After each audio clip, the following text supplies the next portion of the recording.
Individuals and businesses with tax problems, listen carefully. If you owe over $10,000 in back taxes or have unfiled tax returns, we can help you take back control. The IRS is the largest and most aggressive collection agency in the world, and they can seize your bank account, garnish your paycheck, close your business, and file criminal charges. Take control of your tax problems now by calling the experts at Tax Mediation Services at 800-600-1645. That's 800-600-1645. 800-600-1645. Love, courage, truth.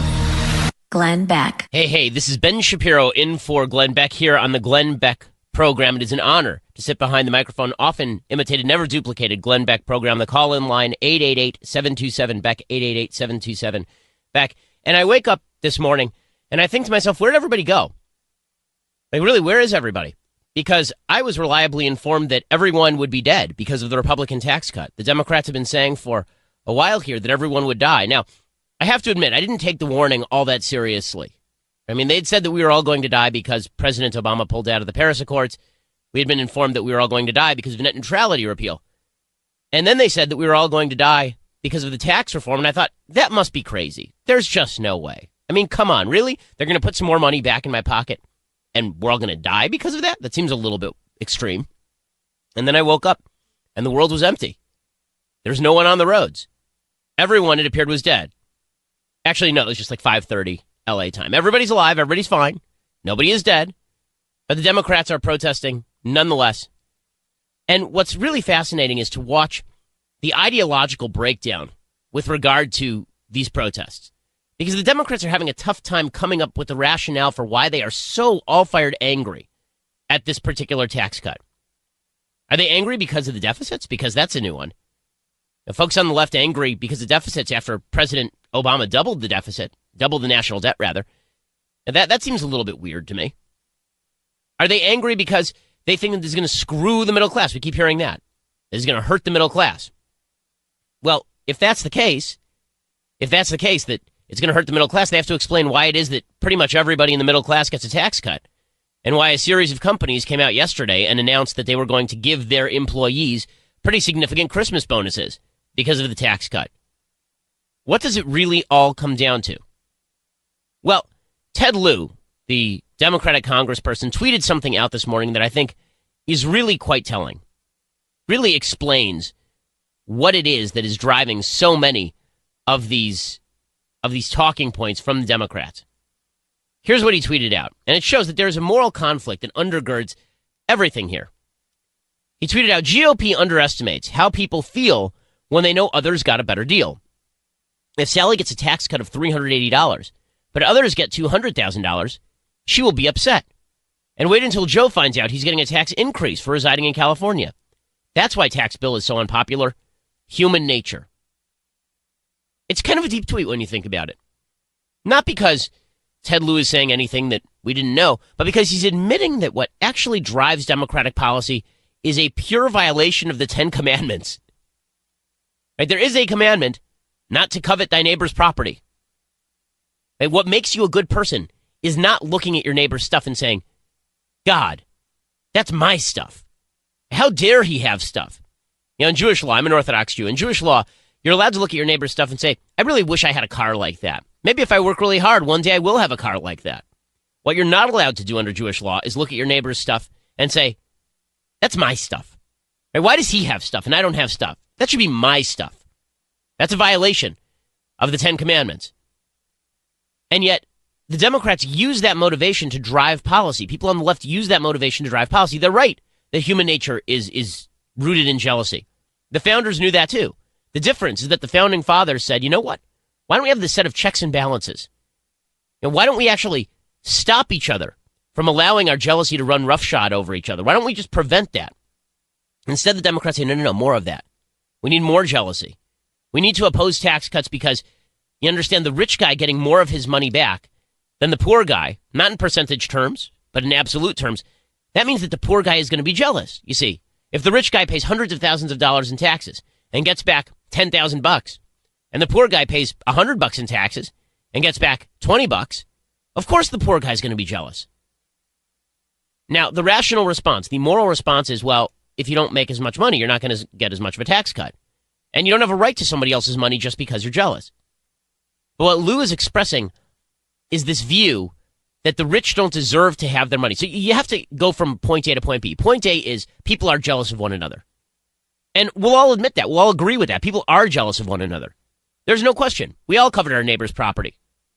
Again, the idea in sort of biblical morality and traditional morality is that God commands you to do things because you don't want to do them. Right? God didn't command you to wake up this morning and breathe because you're going to do that. God doesn't command you to eat because he knows you're going to do that. God does command you not to covet other people's property because he knows that you will do that. He knows that you're going to wake up in the morning and covet other people's property, and so he says, don't do that. Makes you a bad person. Avoid.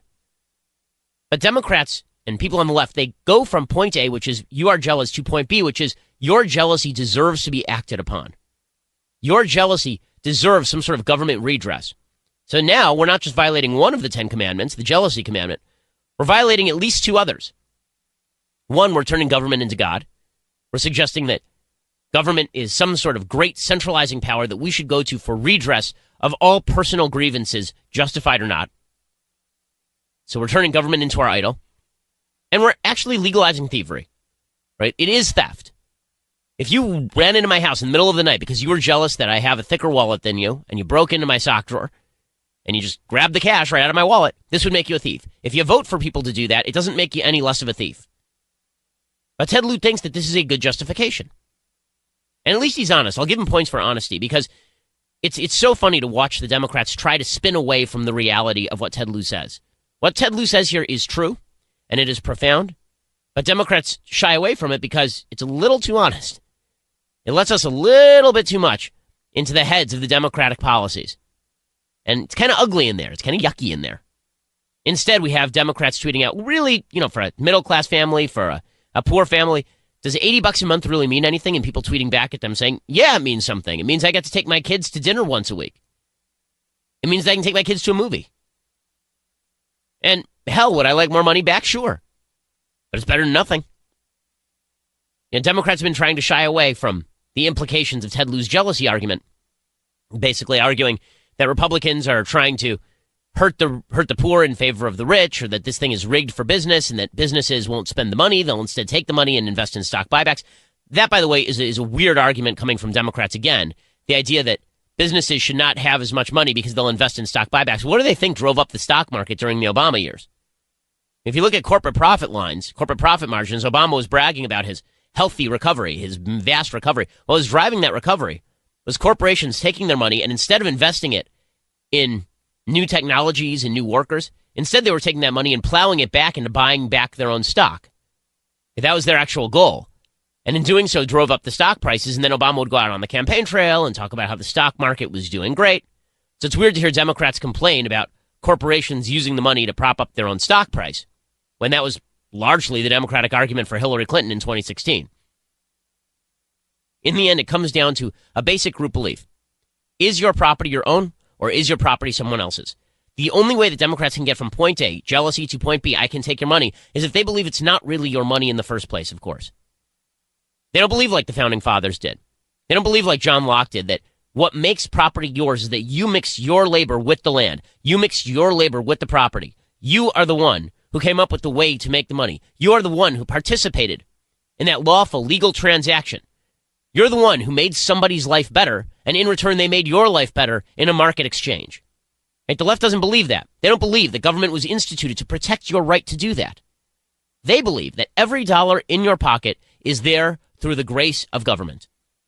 They believe, as Hobbes did in Leviathan, they believe that absent any sort of government, that life would be nasty, brutish, and short, and that property rights really don't even exist. They believe in what they call positive law, the idea that government is what institutes rights. Not that rights pre-exist government, and government is instituted to protect those rights. Not that you have inherent value as a human being, and that your labor therefore belongs to you. But that your labor really belongs to the government, and the government is kind enough to let you keep some of it. And if the government lets some people keep more than others, even if you pay more in, that means the government is being unfair. This is what undergirds the entire logic that Democrats were using for years with regard to the Elizabeth Warren, Barack Obama notion. You didn't build that.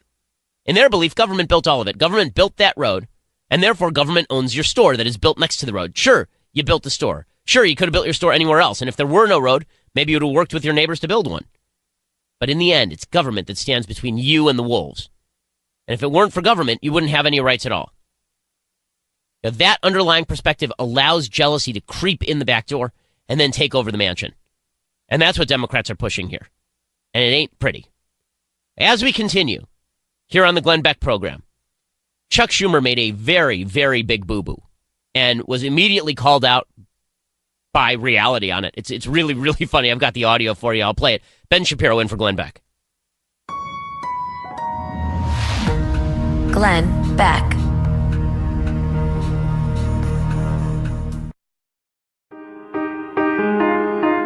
Glenn Beck. This is Ben Shapiro in for Glenn Beck. Glenn is off for the holidays, earning a well-earned vacation for Glenn. And it really is a pleasure and an honor to sit behind the microphone for the Glenn Beck program. Okay, so President Trump was celebrating the passage of the Republican tax reform package. There's another bill, by the way, that's on the way that's going to fill in the gap with regard to the children's health insurance program. Democrats have been saying Republicans cut taxes just so that they couldn't pay for children to have health insurance. That program was created by a Republican in 1995, and now Republicans are going to continue funding it. So that's not true. But President Trump gets his day in the sun. This is the only major legislative achievement of his first year. He's had a lot of other achievements, and a little bit later in the program, I want to talk about some of those achievements. I want to give him a grade. I want to go through what he's done this year that's good, what he's done this year that's bad, how he can have a better year next year. But President Trump gets his moment in the sun, and he deserves it. So here's President Trump yesterday explaining that he has now liberated the economy from overreach. We've liberated the American economy from Washington overreach, cutting 22 regulations for every one new regulation, the most in history by far. We've cut hundreds and hundreds of regulations, allowing people to have their businesses, work their businesses, and hire people. And we still have plenty of regulation. Don't worry, we have plenty of regulation. Regulation's not the worst thing, but regulation was stifling in our country. Couldn't do anything. And then he talked about how it's fun to win, which, of course, we know that President Trump is very big on the winning and the winning and the winning. So here he is talking about winning. Paul, Ryan, and Mitch, it was a little team. We just got together and we would work very hard, didn't we, huh? It seems like it was a lot of fun. It's always a lot of fun when you win. If you work hard and lose, that's not acceptable. Okay, so Trump is big into the winning. And this is always the way that people who stumped for Trump thought this was going to work, is that Trump was basically going to sit in the White House and Congress would shape legislation and then send it to him and he'd sign it and he wouldn't know what was in it, but he'd be happy. And there's some truth to that, right? There's some truth to that. That's basically how this tax cut worked. The truth is it didn't really have tons to do with President Trump as much as it had to do with Mitch McConnell doing the hard work in the Senate. He's the one with the 2-vote majority in the Senate. President Trump gets credit because he's the president when this happens, but this was mainly a slog by Congress. What was odd watching yesterday was there's a press conference and they went around the table with President Trump and everyone feels this weird necessity to just praise the president to the skies.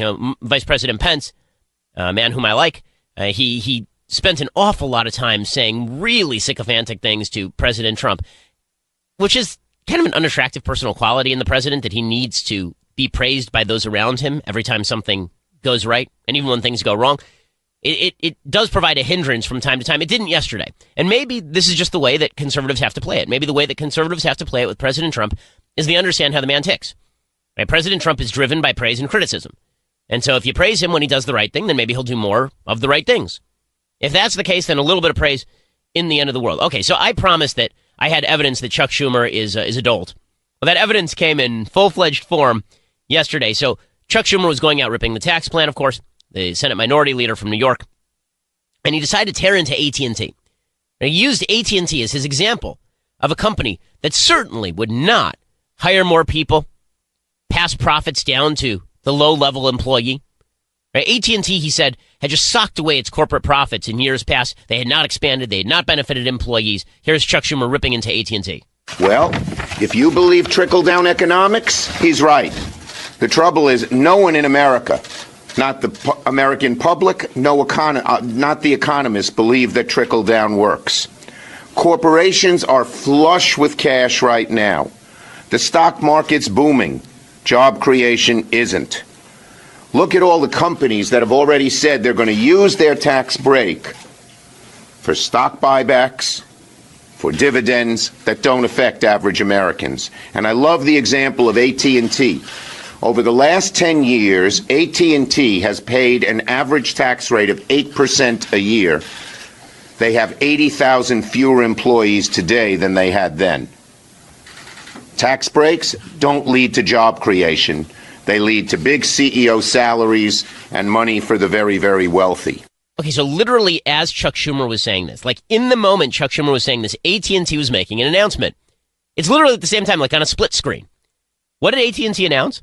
They announced that once President Trump signed the bill into law, they would, quote, invest an additional $1 billion in the United States in 2018 and pay a special $1,000 bonus to more than 200,000 AT&T U.S. employees. That's a lot of money. Okay? And all of it was given out as Christmas bonuses. So you have to love the irony of Chuck Schumer standing there, AT&T, evil company, socking away corporate profits. Nobody will ever see a dollar of that except the CEOs at AT&T. And meanwhile, CEO at AT&T is going, yeah, everybody gets $1,000. Everybody. Just amazing. Just amazing. Also worth noting, just to debunk this idiotic talking point, the reason that AT&T did not increase employment and paid an 8% tax rate is because they weren't experiencing a major growth curve. Okay, the reason that you can pay a lower tax rate as a corporation when the corporate tax rate in the United States prior to this bill was 35%, the highest in the industrialized world, is because AT&T was not running a massive profit. Okay, AT&T was having some problems. That's why they had a bunch of tax write-offs from years past. They don't complain about people paying low taxes when the reason they're paying low taxes is because they were not growing at the rate they wanted to grow. I mean, Chuck Schumer has the polarity exactly backwards here. They don't pay the 8% tax rate so that they can pay their CEOs lots of money. They pay the 8% tax rate specifically because they weren't earning as much as they wanted to earn. If they were making more money, they would have been subject to a higher tax rate. That doesn't mean people don't game the system. Of course they game the system. The number of tax write-offs in this country is extraordinarily high. But that doesn't mean that AT&T was somehow screwing its employees for years. And by the way, it's not just AT&T that's doing this. A lot of businesses doing something that I think is quite smart. They're announcing and making clear to their employees that good tax policy is good for their business. That good tax policy helps the bottom line for their employees.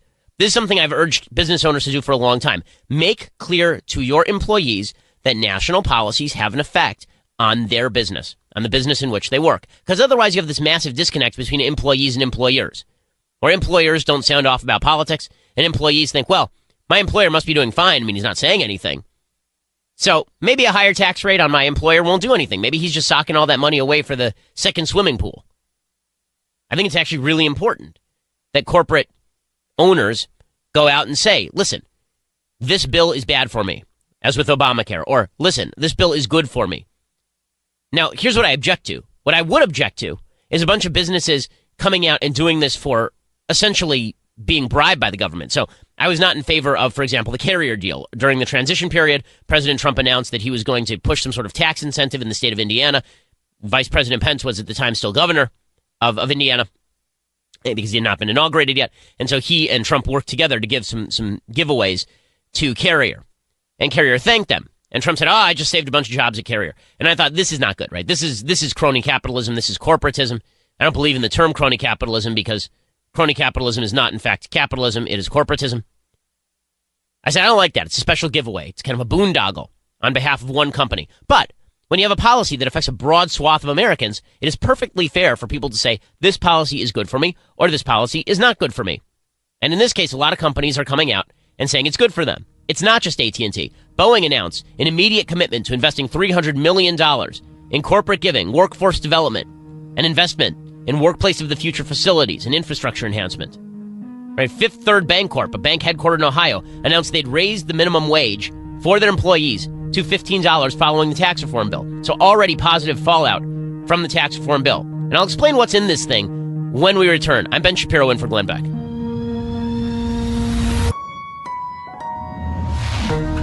Glenn Beck.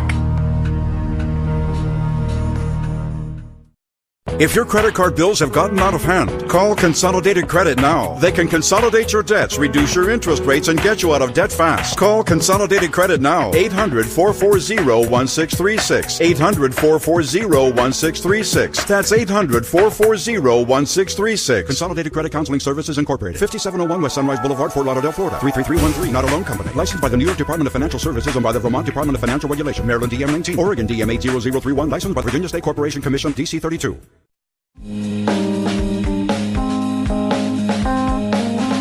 You're listening to the Glenn Beck Program. Ben Shapiro here in for Glenn Beck here on the Glenn Beck Program. Hope you're having a wonderful morning.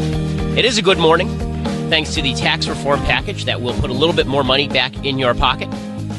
That begins in January, and it does mean that the average American family is going to take home about $2,000, which is, great. That's a terrific thing. If you're up at the higher end of the income spectrum bracket, then you will take home a little bit more money. If you're like me, you'll actually take home less money. Right? I'm in California. California is a terrible state. So out here in California, that means that I now have to pay those state and local tax deductions basically disappear for me. So I may pay actually an additional tax if you're a high income earner in the state of California. But I am perfectly willing to do that if it means that everybody else gets a tax cut, because I think that's better policy. And a lot of corporations are coming out and demonstrating to the world that when you free them up to spend their money, it's not that they're altruists. It's not that they're just sitting around waiting to spend the money in ways that benefit other humans.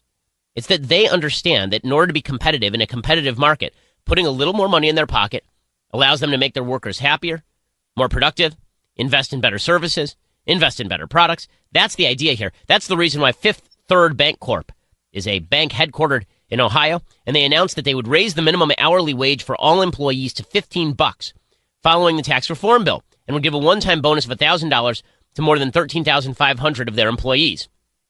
I do love that they're raising the minimum wage to $15, because you've heard this from the left for a while. I used to do a show in Seattle, and when I was in Seattle, there was a big push by a socialist councilwoman named Shama Sawant. She was the originator of the Fight for $15 minimum wage, and she had pulled the $15 minimum wage statistic directly from her colon. I mean, it was not as though, I asked her this directly. I said, is $15 minimum wage tethered to anything? Is there a reason for $15 as opposed to, say, $1,000? I mean, you're a socialist, so why not go all the way? And she didn't really have an answer. And the truth has always been that when you push minimum wage regulations, what you end up doing is decreasing employment. You're forcing employers to hire people at a wage they wouldn't normally pay. But when employers are growing, then it's not really a problem getting them to pay more than $15. It's why virtually everyone in the United States is being paid more than minimum wage. Right? The current federal minimum wage is not close to $15. Very small percentage of Americans actually make minimum wage. Really a tiny number of Americans. And that's because the market drives salaries up. If companies could just hire you as slave labor, presumably they would do so. They can't in a competitive, free, and open market. Wells Fargo also has announced they will increase their minimum hourly pay rate to $15, and they will aim for $400 million in philanthropic donations next year, thanks to the newly passed GOP tax bill. It's good that businesses are making clear to everybody that a good tax bill helps them. Because the problem is this: government makes a habit of telling people how they help people. Government programs, people who are in favor of government programs, they spend an awful lot of time saying, well, Medicaid helps you. Welfare helps you. Food stamps helps you. And here's the evidence. The evidence is you have an EBT card now in your wallet. The evidence is that you have a little bit more in the check that you get from the welfare office this month. The government is very good at making clear to people upon whom those people rely. Government. But when it comes to corporations, they really don't do a good job of this. They don't make clear to people that you are actually reliant on capitalism. You are actually reliant on people going out and building businesses and earning. Right? That's what you're reliant on. If people knew that, they might be a little more warm toward policies that help businesses, whether big or small. I've never understood, frankly, the distinction between big business and small business outside of the realm of lobbying. Business is business. A big business is very successful. A small business is somewhat successful. But in the end, a business is comprised of investors and people who are working, and the size of the business, I've never understood this idea that big just means bad. And bad means bad. Right? That we have a word for bad. It's called bad. You don't need another word that means that's big. Right? Big does not always mean bad. By the way, Comcast has also announced they're going to give $1,000 bonuses to over 100,000 eligible frontline and non-executive employees and invest $50 billion over the next 5 years in infrastructure based on the passage of the tax reform. FedEx has announced that they're going to ramp up hiring. Right, the Washington Post reports executives at the package delivery company say the passage of the bill, which promises massive cuts to the corporate tax rate, would prompt the company to increase spending on new hiring as well as new equipment and technology. The company also projects the changes amount to a $1.3 billion increase in annual profits, according to calculations by Bloomberg. Frederick Smith is chairman of FedEx. He said, quote, "This legislation offers pro-growth, pro-business tax reform solutions that will power the economy." So, I mean, and these are not the only ones. CVS actually announced back in October that if the corporate tax rate dropped, it would create 3,000 permanent new jobs. Now let's talk about what exactly is in the bill, because there's been a lot of kind of broad talk about what's in the bill. But I want to get a little bit more specific about what is in the bill and why it's a win. Why should we care that the corporate tax rates went down? Yes, the individual tax rates went down, but the heart of this bill is the corporate tax rates dropping. That's really what lies at the heart of it. Okay, so here's what's in the bill. First of all, virtually everybody gets a tax cut. The average household receives a tax cut of about $1,600, $1,610 in 2018. Average household earning $1 million or more sees a tax decrease of approximately $70,000. $870 for households making between $50,000 and $75,000. Now, before you get jealous and before you say that's terrible, understand the top tax quintile in the United States pays all net taxes in the United States. That's all taxes paid to the federal government minus all of the benefits that you receive from the federal government. Now, individual tax increases do sunset in 2025, but that's because they were playing some magic tricks with the statistics. The idea here was that you somehow have to game the CBO, the Congressional Budget Office, into stating that this bill will be deficit neutral. The bill will not be deficit neutral. This is the drawback of the bill. That's why deficit hawks are not happy with it. Right? The drawback is that we're going to be spending a lot of money and we're not paying for that spending. But that seems to me more of a problem of the government spending than it is the problem of the government giving you back more of your own money. Those individual tax decreases are supposed to sunset in 2025, go away in 2025. In reality, they will likely continue. The big part of this bill is that corporate tax rate decrease. Okay, before the bill, the U.S. had the highest corporate tax rate in the industrialized world. It was 35%, the average European corporate tax rate. And the left always wants to follow Europe. Oh, the Europeans, their governance is so great. First of all, they should look at Europe's restrictions on abortion. Europe has significant restrictions on abortion, particularly Eastern Europe. But in any case, the average European tax rate, corporate tax rate, is 18%. Before this bill, the corporate tax rate in the United States was 35%. We cut it to 21%. Why is that good?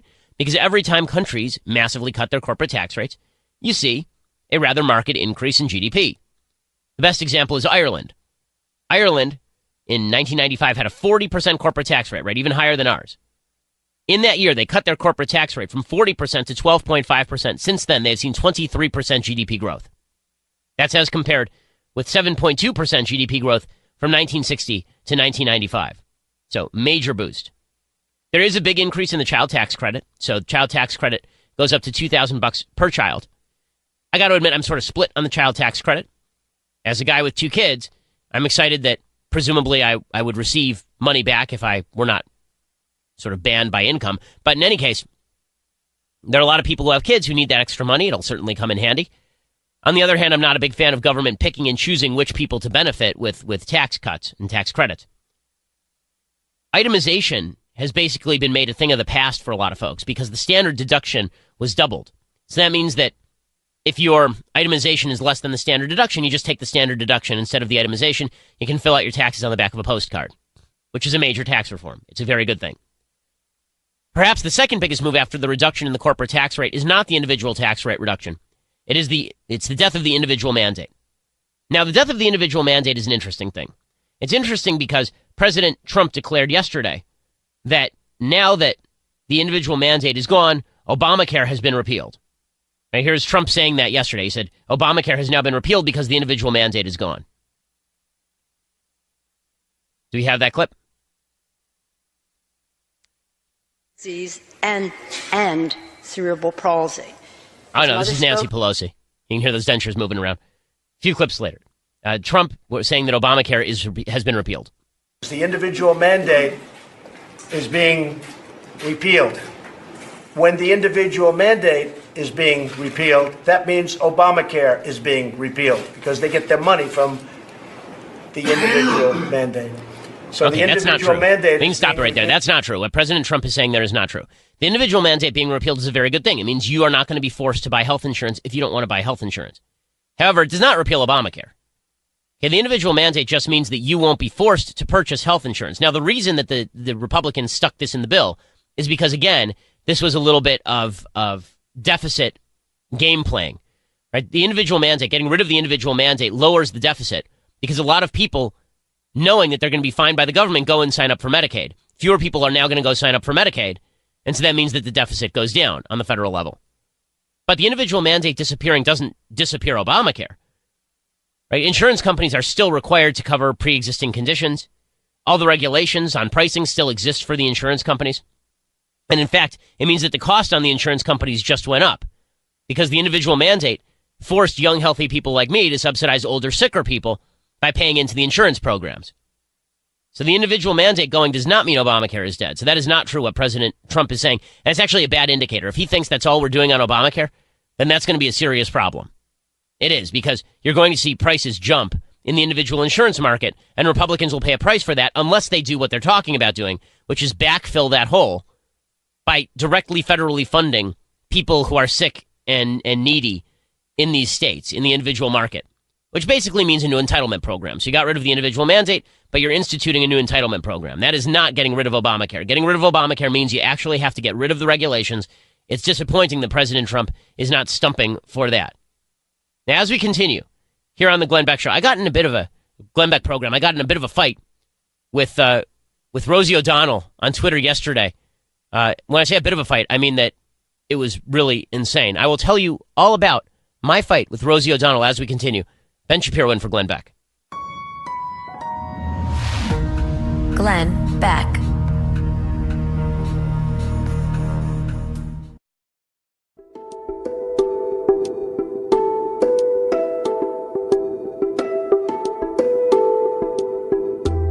Glenn Beck. Ben Shapiro here for Glenn Beck, here on the world-famous Glenn Beck program. All right, so this was rather hysterical yesterday. So the left lost its mind over this tax bill. And as I've mentioned, there's a lot to like about the tax bill. There's a lot there that's good. There's some things in there that are not so good. There are a few deductions that went away that hurt specific groups of people. There are deductions that hurt people, particularly in high-tax blue states. That'd be the biggest one. There's a decrease in the mortgage interest deduction, which hurts people in areas that have high real estate prices, which, coincidentally, also happens to be places like California and New York and Massachusetts. But some people just lost their minds, or what was left of those minds. Rosie O'Donnell, who's a highly unpleasant person. She's just a very unpleasant human being. I think one of the reasons that President Trump is president is because he was one of the first to recognize that Rosie O'Donnell is a deeply unpleasant human. So Rosie O'Donnell tweeted out that she wanted to bribe a bunch of senators. And as this thing was being passed, she tweeted out, "How about this? I promise to give $2 million to Senator Susan Collins and $2 million to Senator Jeff Flake. If they vote no, I will not kill Americans for the super rich. DM me, Susan. DM me, Jeff. No bleep. $2 million, cash each." Well, that was a problem because that's actually a violation of the law, right? That's a federal felony under 18 Code Section 201B, in which it basically says that if you try to bribe a congressperson for a vote, then you have to pay up to 3 times the amount of the bribe to the federal government, so that'd be $12 million in this case, or spend 15 years in prison, or both. Now, would Rosie ever be convicted of this? Probably not, because you say a lot of things on Twitter, and she'd just say, "Oh, I was joking. I wasn't really serious," except that she kept saying over and over on Twitter she was serious. So I jokingly tweeted out yesterday that if President Trump told Attorney General Sessions to initiate prosecution of Rosie O'Donnell, if he told him to begin an investigation into Rosie O'Donnell, then immediately they would begin the carving of President Trump's face on Rushmore. Rosie O'Donnell didn't like that. She got mad. And so she tweeted back at me, "Suck my bleep, Ben," which was weird for a variety of reasons. And it's really odd. And so I tweeted back, "You're already a felon, Rosie. Don't be a homophobic sexual harasser as well. Hashtag me too." So yes, I was sexually harassed on Twitter by Rosie O'Donnell, which is just a horrifying proposition. And I feel deep down in the cockles of my tiny heart that I've been targeted on the basis of my sex by Rosie O'Donnell. And I don't like her homophobic language that she's using there either. Also, I'm not sure why she's so transphobic to suggest that she has a set of male genitalia when clearly she does not. Or at least supposedly she does not. I mean, I don't know. Maybe she does, and she's just been hiding it from everybody for years. I don't know. She's the one who's saying to do this. I'm not. But this is the level of ire and silly that we have reached from some folks on the left. So Rosie O'Donnell sexually harassing me on Twitter. Yeah, this year has been kind of weird. Now, speaking of weird, Nancy Pelosi dropped what I thought was the weirdest reference in modern memory. I mean, I want to discuss that in a little while, actually. First, I have to play Bernie Sanders vowing revenge. So Bernie Sanders, speaking from the Marxist grave, and Bernie Sanders, a member of the Socialist Undead, he says that he will have revenge. There will be revenge, as well as pudding cups. I would like pudding cups in many flavors and shapes and varieties, and also revenge. For the failures of this government, Bernie Sanders speaking, go. He vows revenge. It's based on the fraudulent theory of trickle-down economics. And that is, if you give huge tax breaks to large corporations and the wealthy, somehow the middle class and working families benefit. Problem is, that theory has never worked. It didn't work under Reagan. It didn't work under George W. Bush. It didn't work recently in the state of Kansas. This is a payback for wealthy campaign contributors, and I think the Republicans will rue the day. They may be celebrating today. Glenn Beck.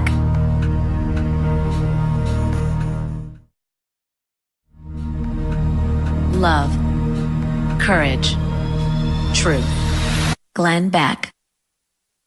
Ben Shapiro here, in for Glenn Beck on the Glenn Beck program. Always an honor to sit in for the great man himself. So one of the things that's been really hilarious is watching as Democrats try to come up with a victim on the tax reform bill. I mean, really, like, laugh out loud funny. They've been looking around the United States trying to find someone who's been hurt. And we were told beforehand, as I said earlier, that everyone is going to die. Every single person in the United States will die because of tax reform. People will die. Millions of Americans will just, it'll be like the book of Revelation. You know, Mitch McConnell will ride in on a pale horse and everyone will be zapped to heaven or hell. That's how this is going to go. Instead, it turns out that nobody's been damaged. A lot of people getting a little more money in their paycheck. And that's great. So Democrats have been searching. And what they came up with in their search is something curious. Nancy Pelosi has found the first victim of the Trump tax reform bill. The first victim, it turns out, is a fictional British character first released in London in 1843 by Charles Dickens. Of course, it'd be Tiny Tim. Here's Nancy Pelosi, dentures a-movin', former Speaker of the House, current minority leader in the House. Here's what she had to say about the Republican tax bill and whom it would hurt. Simon has a rare disease and cerebral palsy. His mother spoke of how their family watches the Muppet version of A Christmas Carol and how Simon sees himself in Tiny Tim, another kind boy with braces on his legs. Unfortunately, this story, as of today, does not have the same kind of happy ending as A Christmas Carol. But the story is not over. And like Tiny Tim, Simon and his family now find their future in danger because of the greed of those with power. Well, the bill is going to kill Tiny Tim. So she came up with somebody who's like Tiny Tim. Not sure why he's like Tiny Tim. I mean, Tiny Tim was in danger of being sent to the workhouse. I'm pretty sure Simon is not in that serious a danger of being sent to the workhouse. She's not the only person who's invoking Tiny Tim. Jackie Speier, a Democrat from California, she says that this is the most shameful day in the history of Congress. Really? In the history of Congress? Like, has she do you even Fugitive Slave Act, bro? Do you even Japanese internment camp, bro? I mean, like, there are a lot of bad laws in congressional history. Like, a lot of really, really bad laws in the history of Congress. But Jackie Speier says this was the most shameful day in the history of Congress. And then she, too, invokes Tiny Tim. Tiny Tim is going to die. Like, Tiny Tim, he might be died from the overload of metaphor from the Democrats. They've piled so much metaphor on top of him that his frail body couldn't handle it anymore, and Tiny Tim keeled over. But Jackie Speier trotting out the corpse of Tiny Tim anyway. You know, this is the ultimate bad Christmas Carol story. This may be the most shameful day in the history of Congress. Today, in the House, we are going to shake down hardworking Americans for a 1.3 or 2.3, depending on how you count it, $1 trillion tax cut. And at the same time, we're going to put 9 million kids in this country at risk.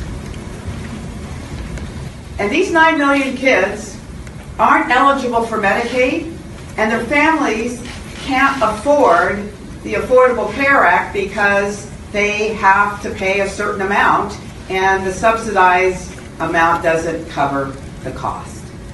So they are truly out in the cold. And then she said Tiny Tim's crutch is being taken away. And Tiny Tim's crutch, he's going to fall over. Poor Tiny Tim, just going to kill over there in the street. In fictional London in 1843. And just a quick note on Tiny Tim and Democrats. If Nancy Pelosi and Democrats had their way, remember Tiny Tim was the son of the Cratchits in the story. If Nancy Pelosi and clan had their way, Tiny Tim never would have been born. Right? Presumably he would have been aborted so that the Cratchits could have moved to Paris and indulged in a little body painting. Also worth noting, in the actual story, A Christmas Carol, the government does not come in and take Scrooge's money and give it to Tiny Tim. The whole story is about how religious observance and adherence and belief in God and the value of Christ, right? These are the things that drove Scrooge to give money to the Cratchits. It was Scrooge as a private citizen who chimed in. But again, it's sort of like when Barack Obama was talking about how Trayvon Martin was his fictional son. If you have to resort to fictional characters in order to make up victims for your narrative, you're not doing a good job politically. Just not doing a real smart job politically. Meanwhile, the press have been doing their best to tear down this tax reform bill as well.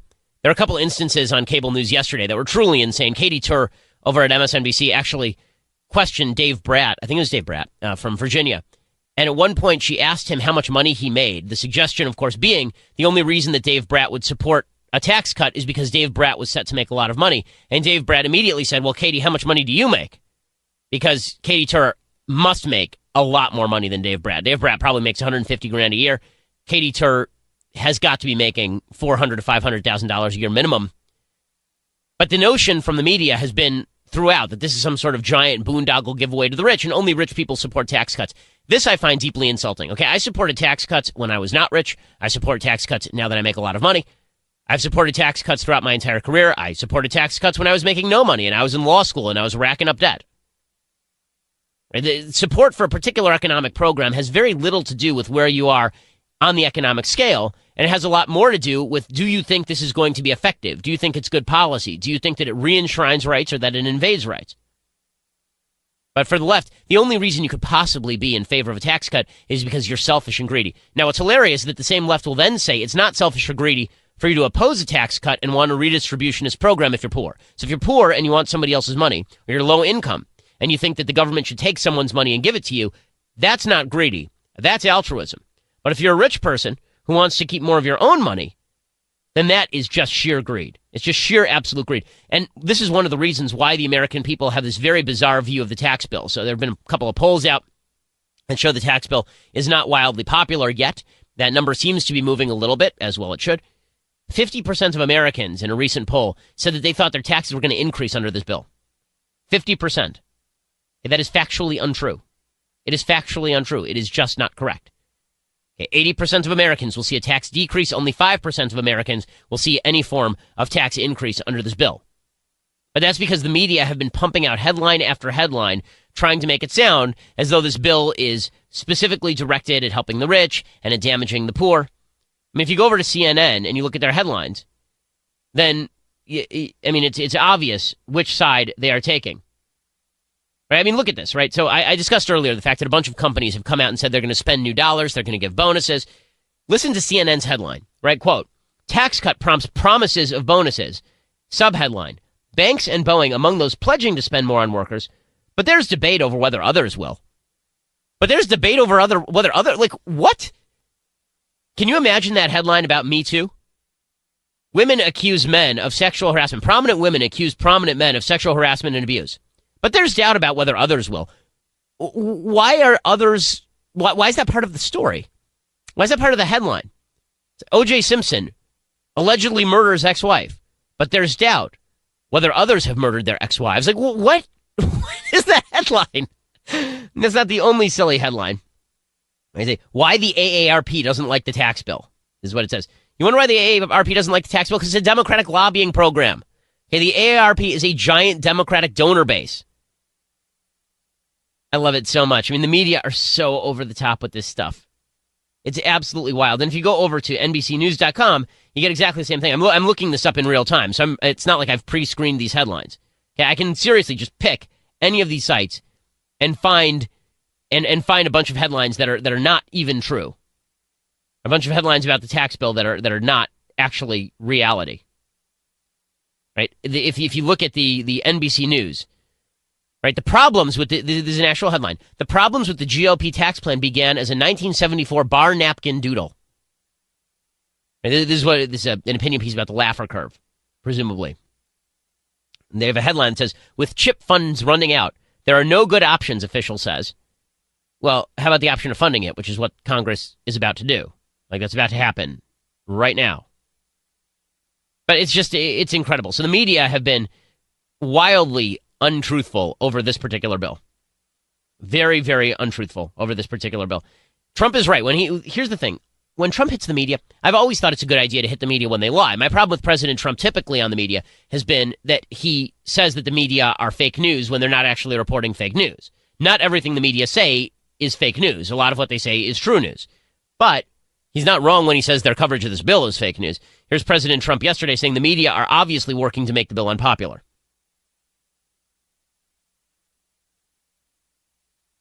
It's Trump talking about the media working to make a bill unpopular. You can stay if you want it because you need the prayer more than I do, I think. You may be the only ones. Maybe a good, solid prayer, and they'll be honest. Okay, so I think that he's right. He says that the press needs more prayers than he does at this point. But you can see the media is ire. So Jim Acosta, one of the worst reporters over at CNN, you can hear the ire dripping from his voice when he says this is the happiest Republicans have been all year. I mean, just listen to his voice. He's with us, our senior White House correspondent. Jim, what was it like to be? You were there in the mix, listening to all those different speeches. What was that like? What was your impression?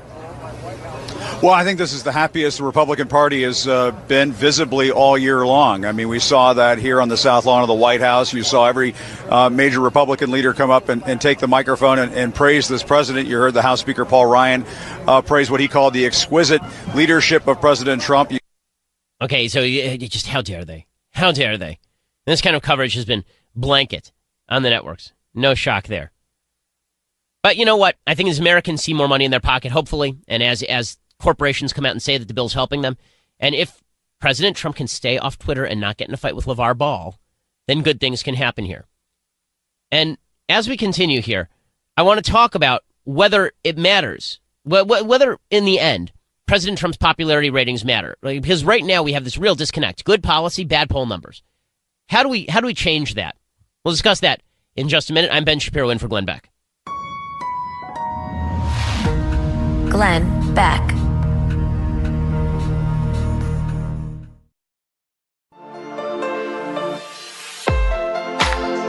Glenn Beck. So this has been a very good month for President Trump in terms of policy. I mean, he's got his tax reform plan, complete with the repeal of Obamacare's individual mandate. He announced earlier this month in what I thought was a brave, gutsy move that the U.S. would be there to recognize Jerusalem as Israel's capital. We'll talk a little bit more about that in a few minutes because Trump is making some statements he made some statements. Even I, who did not vote at the top of the ticket, I love what he's doing on Jerusalem. I love it. But he has appointed 12 circuit court judges so far, which is more than any other president ever in the first year of an administration. The economy continues to do well. ISIS seems to be in its death throes. A very good month for President Trump. And yet there's a big disconnect between the policies that he is pushing and the popularity thereof and his approval rating. So right now, according to Real Clear Politics, Trump's approval rating is 38%. Congress's job approval rating is 14%. Democrats have an 11-point advantage on the generic congressional ballot. The latest poll from CNN has them with an 18-point advantage. That is wipeout territory for the Republicans on the generic congressional ballot. And when I say wipeout, I don't just mean they lose the House. I mean they lose the Senate if those numbers hold. So where is this disconnect coming from? It's not coming from policy, because the policy hasn't really changed particularly much from normal Republican conservative policy. Now, what the left would like to do is attribute the unpopularity to Trump's conservative policy. But that's not what's going on here. What's really going on is that Trump himself is personally unpopular. Unlike Barack Obama, where his policies were unpopular, but he was popular, you got the reverse with Trump. His policies are relatively popular, but he himself is unpopular. Now, there are a lot of folks on our side of the aisle, on my side of the aisle, the conservative side of the aisle, who believe that we should basically ignore what Trump says and just focus on what he does. And we evaluate how he's doing. We should just ignore the stuff that comes out of his face or that comes out on his Twitter feed. And instead, we should focus exclusively on the actions that he takes. And those actions have largely been very good. And I would not argue with the value of the actions. What I would argue, however, is that politics is about a little bit more than the stuff that you do, particularly the presidency. When we think about presidents in the past, great presidents of the past, how much of that greatness is wrapped up in their rhetoric? And not just presidents, political figures generally. Like, the reason that Winston Churchill is considered such a heroic political figure is not just because of his policies. Name his economic policy. Quick. Can anybody? The real reason that Winston Churchill is considered a heroic figure is because of his unique capacity for rhetorical motivation in the midst of war. Right? That's really why Winston Churchill is well known. The same thing is true of Ronald Reagan. And we on the right love Reagan's tax cuts, but those are somewhat controversial on the left. But what can't be doubted is that Reagan's feel of optimism, his belief that America was a shining city on a hill, his understanding that America had to win the Cold War, led to the collapse of the Soviet Union. And Bill Clinton is going to be remembered for only a couple of things, very little having to do with policy. One of them is going to be the era of feelings, the I feel your pain Bill Clinton, and the other is going to be all the rhetoric and hubbub surrounding impeachment and his sexual proclivities. George W. Bush, only going to be remembered for a couple of things by history. The war in Iraq and his response to 9/11. And those are connected. That's really all he's going to be remembered for in history. Because in history, you get boiled down to your essence. And in voting, the truth is you sort of get boiled down to your essence too. People don't look at policy nearly as much as they look at the character of the person that they are voting for. And right now, people don't like Trump even if they like his policies. And that does make a difference. It's actually deeply important for conservatives, even now more important than it was before Trump was implementing conservative policies, that Trump bring up his approval rating, that he contain himself, that he not get involved in foolish fights on Twitter, that he not get dragged down into the mud or drag himself down into the mud to fight with Colin Kaepernick about kneeling in the NFL, that the president of the United States not start some sort of silly Twitter firefight. One of the reasons things have been good for the last couple of weeks is because Trump has not been active on Twitter. He's not created distractions the media can glom onto to have the character discussion instead of the policy discussion. If Trump went on vacation for the next 2 weeks, this is what he should do. He should just go on vacation. Mr. President, you've earned a vacation. It's the end of the year. Go to Mar-a-Lago, golf a lot, stay off Twitter, have yourself a Shabbos, right? As an Orthodox Jew, have yourself a Shabbos. Like, turn off the phone, turn off the TV, don't watch the morning shows. Let your aides bring you the good news. If there's anything really bad, I promise you there are people watching. I know a lot of the folks in the White House, and they're on top of it. Right? They know when something bad is happening. They will bring it to your attention. But the way for Trump to actually win now, not just win in terms of policy, but win, is for him to make himself more popular. That does matter. Those polls do matter, because if Trump loses the Congress in 2018, if he loses the Congress and the Senate, the Democrats will look to impeach him in the House. His popularity will drop because he won't be able to get anything done. And then in the couple of years after that, if there's anything bad that happens politically, he's going to pay the price for that. And Republicans will pay the price for that too. And then a lot of the gains that Trump has made as president will be reversed. Remember, the only major legislative gain really is tax reform. There are only a couple of irreversible things that Trump has done. And they're great, right? Justice Gorsuch, the appellate court judges, tax reform. Right? Those are relatively irrevocable. But all of the executive actions he's taking, virtually all of those are changeable at a moment's notice by a Democratic president. So if you like what Trump is doing and want to preserve those accomplishments, it's time to urge President Trump to really focus in on how he can make himself more popular. You know, I've been given more by President Trump on policy than I was led to expect he would provide. In the last election cycle, he campaigned as a sort of independent, non-conservative guy. He's governed very much like Ted Cruz or Marco Rubio would. He really has. When it comes to his rhetoric, it's not been quite as grand, and that does matter. So let's make sure that we don't throw the baby out with the bathwater here and just suggest that because everything has been doing much better in terms of policy, that this heals all the woes, that it heals all the problems. It doesn't. The President of the United States needs to go on a public relations campaign on his own behalf, not even on behalf of his policies, on his own behalf. He needs to show the American people that he cares about them. He needs to talk in positive terms about unifying the country, and he needs to avoid the big blunders. If he can do that, then he's ending the year on an up note, no question. As we continue here on the Glenn Beck program, I want to talk about Russian collusion, because we've been hearing for a year now that it's collusion this and collusion that, right? It's Trump colluding with Russia. I have a couple of stories that throw some severe doubt on this narrative, and one particular story that says that Trump may not have been the president who was colluding with the Russians. Be right back. Ben Shapiro, Glenn Beck program.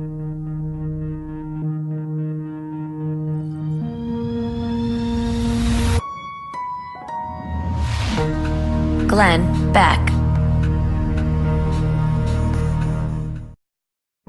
This is a national health alert from the 24/7 Diabetic Health Hotline. If you, a family member, or a loved one has diabetes, now, regardless of your age, if you have insurance, you may qualify to receive diabetic testing supplies with little to no out-of-pocket cost. If you call right now, you could get a free meter upgrade. In addition, we'll give you a free pedometer as our special gift to you. Call now. Call the 24/7 Diabetic Health Hotline now at 800-478-9970. 800-478-9970. This is the Glenn Beck program. This is Ben Shapiro here in for Glenn Beck. Honored to be sitting behind the microphone. All right, so the UN General Assembly, that scurvy battalion of galactic rogues, it's the Mos Eisley of global politics. They're getting together, the UN General Assembly today, to vote on a resolution condemning the United States for recognizing Jerusalem as Israel's capital. And the entire left is going nuts. Well, doesn't this show that the world is angry? Ooh, so angry. Oh, everyone's going to die. Oh, world on fire, Arab Street. Ah. Okay. Since Trump announced a couple of weeks ago that the United States would move its embassy to Jerusalem, there have been, as far as I'm aware, there's been one death. One. Okay, it was of a rioter, a Palestinian rioter attacking Israeli soldiers. If you haven't seen, by the way, the amount of garbage that Israeli soldiers take, it's just insane. There was a video that was going around a couple of days ago showing Palestinian children who are put up to this by their loving parents and Hamas walking up to Israeli soldiers and slapping them in the face, and the Israeli soldiers just standing there and taking it because they've been told and trained not to respond to this sort of thing, because what the Palestinians want is the headline that the Israelis are abusing children. That's what they're looking for, and they're willing to sacrifice their own children to that effect. This is why the Palestinian Authority, which is a terrorist government and has been working with other terrorist organizations like Hamas and Islamic Jihad, this is why they have been pushing this line that the end of the world is nigh. Now, here's the funny thing about the Jerusalem announcement. The end of the world has not been nigh. Right? Nothing has really happened. Like, really nothing. One of the reasons for that is because all of the countries that used to be deeply allied with the Palestinian Authority, Egypt, Jordan, Saudi Arabia, they don't care. The reason they don't care is because there's an existential threat at their doorstep in the form of Iran. That existential threat was created by the Obama administration, which we'll talk about in a little while. But all of those countries have decided that they need Israel for an ally in this fight against Iran, that they are all going to pose a unified front. And so they've basically told the Palestinians, sit down and shut up. And President Trump has done the right thing by saying to this newfangled alliance, guys, in order for this alliance to have any sort of legs, you have to acknowledge a basic reality. Jerusalem is Jewish territory. And by the way, historically, morally, legally, Jerusalem is Jewish territory. The only reason anyone on earth cares about Jerusalem is because the Jews cared about it first. The only reason Christians care about Jerusalem is because Jesus was a Jew. The only reason Muslims care about Jerusalem is because Jerusalem was the holy site for Jews and Christians before Islam existed. Jerusalem was the dream of the Jewish people for 1,500 years minimum before the temple stood, 1,500 years before Islam ever came into the brain of Muhammad. And so this ridiculous notion that it's not Jewish territory, it's just ahistorical, it's insipid. When Muslims have controlled areas of Jerusalem, those areas have basically become off limits to Jews. The Islamic Waqf controls the Temple Mount, which is the holiest site in Judaism. Contrary to popular opinion, The Western Wall is not the holiest site in Judaism. The Temple Mount is the holiest site in Judaism because it was the mount on which the temple stood. The Islamic Waqf controls the Temple Mount, thanks to Israeli stupidity, and they've barred Jews from going up there. If you go up there as a Jew and you start mouthing words from Psalms, if you start mouthing David's words, King David's words on the Temple Mount, you will be arrested. Really, the Israeli government will arrest you. I know people to whom this has happened. Okay, so anyway, the UN General Assembly is very mad that President Trump recognizes reality on the ground, that Israel is not giving up Jerusalem, nor should it. And so the UN General Assembly has declared that they are going to pass a resolution. Oh, you betcha. A strongly worded letter. And the media are buying into this whole thing. They're saying a showdown is expected on the floor of the UN on Thursday, according to FoxNews.com, as countries prepare to vote on a resolution condemning President Trump's decision to recognize Jerusalem as Israel's capital. Trump's decision, which he announced this month during a speech ordering the State Department to begin moving the U.S. Embassy from Tel Aviv to Jerusalem, rankled many in the global community. Critics worry the president's word will inflame tensions. Turkish President Recep Tayyip Erdogan, that Islamist dictator, said on Thursday he hopes the U.S. will be taught a lesson during a UN vote on the issue and accused Trump of seeking countries whose decisions can be bought with dollars. He said, Mr. Trump, you cannot buy Turkey's democratic will with your dollars. Erdogan's one to talk about the democratic will. He's literally arrested hundreds of thousands of people. Erdogan is a dictator. Turkey used to be an Israeli ally. They had significant military cooperation between Turkey and Israel, particularly against Iran. That has died because Islamist Erdogan has basically turned the place into an Islamist dictatorship and purged the military. But he's talking about democratic will. Hanan Ashrawi, the Palestinian spokeswoman, she came out and she said that the United States is engaging in blackmail. Right? That we're engaging in blackmail because we have said that we're not going to give foreign aid to countries that oppose us on this one. Right? That President Trump said this. You gotta love the stones on this guy when he says stuff like this. I mean, really, this takes a pair. Here's President Trump saying, listen, if they oppose us at the UN, good, we'll just cut their funding. They take hundreds of millions of dollars and even billions of dollars, and then they vote against us. Well, we're watching those votes. Let them vote against us. We'll save a lot. We don't care. Love, love, love, love, love. Thank you, Mr. President. This is what American leadership looks like. We are right on this, and the world is wrong. The world is wrong on this matter, and the world is wrong because there's a lot of anti-Semitism that still exists in Europe. There's a lot of Holocaust guilt that still exists in Europe, and if somehow you can shift the blame onto the Israelis and suggest that the Jews are the new Nazis, then that sort of alleviates past history. The Muslim world, of course, hates Israel for religious reasons. Prime Minister Netanyahu, he says Jerusalem is Israel's capital, regardless of the outcome of Thursday's vote, because it is. The Palestinians wanted a General Assembly vote because the U.S. on Monday vetoed a resolution supported by 14 other UN Security Council members that would have required Trump to rescind his declaration. Well, what do they have to say about where we put our embassy? Screw them. Who cares? The resolution is being co-sponsored by Turkey, which is chair of the Organization of Islamic Cooperation. Okay, so let me talk now about the UN and why the UN is a moral hellhole. The UN has done nothing about Syria. Nothing. Zero things has the UN done about the slaughter of 500,000 Muslims in Syria. The UN has done nothing about the Rohingya in Malaysia. Nothing. The UN has done nothing about Sudan, which has been a cesspool of human violence and corruption for decades. The UN is a toothless, feckless, morally corrupt organization. You know why? Because when you grant an equal vote to countries that are tyrannical dictatorships that espouse anti-Western values, you shouldn't be surprised when they vote that way. Why countries that don't even allow their own citizens to vote should be voting on how we conduct our policy is beyond me.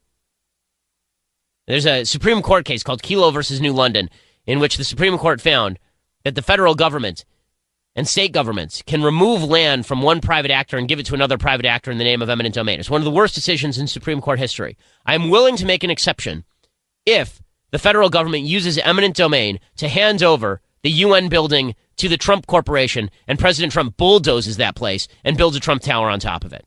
I am perfectly willing to do that. In fact, I think we can do one better than that.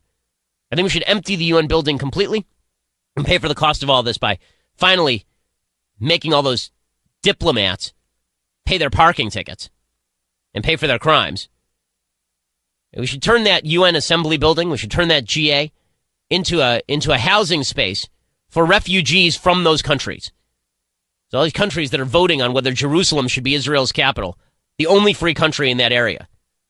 They're voting on whether Jerusalem should be Israel's capital or whether it should be handed over to the terrorist Palestinian Authority. They have the gall to do that. But this is no shock. Okay, this is no shock. The UN has always been wildly anti-Israel since Israel's inception. I'm going to give you some statistics. You wonder about how many times the UN has condemned evil countries? And for goodness sake, they have countries like Yemen that sit on their Human Rights Council. And a couple of years ago, Sudan on the Human Rights Council. It's just ridiculous. Okay, let me explain how this has basically just become an anti-American, anti-Israel tool. That's all the UN is at this point. The UN doesn't do anything. The UN is a beyond useless, counterproductive organization. It's just gross. And here's some stats. From June 2006 through June 2016, the UN Human Rights Council adopted 135 resolutions criticizing countries. Now, it's the UN Human Rights Council. You'd assume that they would focus in on, human rights abuses. Let's say the prosecution of gay people, the forcing of women into sackcloths, the beating of women for sexual activity, right? The condemnation of Christians who have converted from Islam. Now, you assume the UN Human Rights Council might do something about that. No, not so much. From its creation in June 2006 through June 2016, the UN Human Rights Council adopted 135 resolutions. 68 were against Israel, the only democracy in the Middle East. How about the UN General Assembly? The Mos Eisley, as I say, of the political world. From 2012 through 2015, the UNGA adopted 97 resolutions criticizing countries. 83 of the 97 were against Israel. You think maybe Israel's just an easy target for an organization that has 193 member countries and 57 of them are members of the Organization of Islamic Cooperation? 57? Over a quarter of all countries in the UN are Muslim countries that hate Israel's guts. And then you got the European countries. UNESCO, right? That's the UN Educational, Scientific, and Cultural Organization, adopts 10 resolutions a year. Okay? They've only criticized Israel. They've never criticized another UN member state. Zero. Okay, and UNESCO has been used. UNESCO facilities were used by Hamas during the Gaza war in order to provide launching points for rockets against Jews. Did UNESCO adopt a single resolution against their own facilities being used as terror sites? Of course not. Of course not. How about the World Health Organization? For 1 week every year, the UN World Health Assembly meets to formulate global health policy. They adopt resolutions to address global health issues. There's one exception. They have one annual resolution entitled Health Conditions in the Occupied Palestinian Territory, including East Jerusalem, singling out Israel for condemnation. No other country on planet Earth is condemned by the World Health Organization. So, is the U.S. right to stand with Israel against the UN? Yes. My only qualm is that we shouldn't be signing a single dollar of aid to the UN. We should cut that bastardized organization off at the knees. Let's form a new organization of countries that actually give a crap about human rights. The UN needs to go. I hope that President Trump fulfills his word. I am hoping that all the countries except for the United States vote against Israel on this UNGA resolution, and that the United States then cuts off all their foreign aid, starting with the Palestinian Authority, to whom we give $400 million, much of which is immediately designated and earmarked for terrorism. As we continue here on the Glenn Beck program, I want to talk about one of the more insane pieces in recent history from a woman who has no business ripping American foreign policy. Susan Rice, she says that Trump has undermined American foreign policy. Yes, Susan Rice. Takes a fair bit of intestinal fortitude to try that one. We'll talk about it. Ben Shapiro in for Glenn Beck. Glenn Beck.